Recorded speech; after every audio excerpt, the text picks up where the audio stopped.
How ethanol is made. Ethanol can come from things that grow. Starchy crops, sweet crops, and even plants or trees.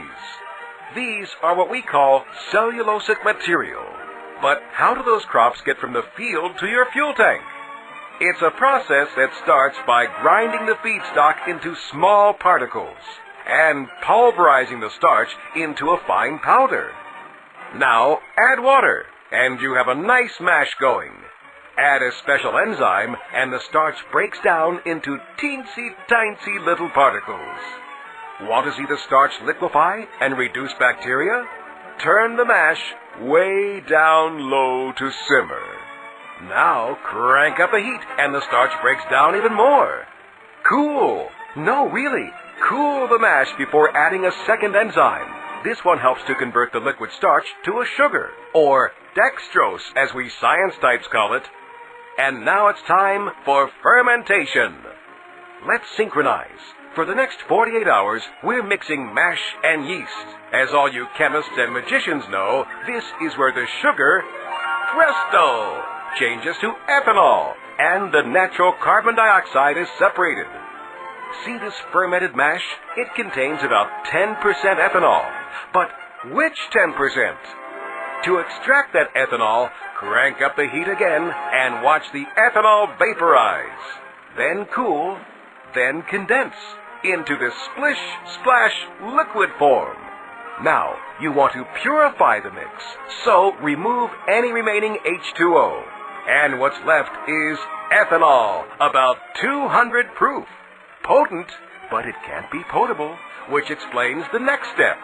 Add a small amount of gasoline, from 2 to 5%. That's called denaturing, and it's a requirement for all fuel-grade ethanol. What happens to the leftovers? Well, nothing goes to waste. The distiller's grain becomes a nutritious livestock feed, and carbon dioxide goes into carbonated beverages and dry ice. The remaining ethanol, like any fuel, is sold to distributors for delivery to neighborhood stations. What's at your pump? E10, a blend of 10% ethanol, can be used in almost any car manufactured since 1980. And E85, a blend that contains 85% ethanol, is for the increasing number of flex fuel vehicles on the road.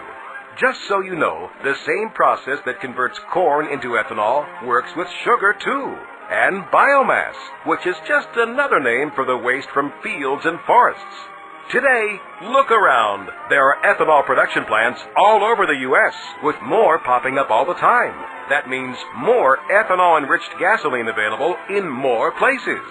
So next time your tank is on E, fill her up with a high-performance, renewable, ethanol-enriched fuel. It's good for your car, because it runs cleaner and cooler. It's good for your country, because it adds American jobs and reduces U.S. dependence on foreign oil. And it's better for your environment, because it's a renewable fuel that greatly reduces harmful tailpipe emissions. And to think, it all started with corn.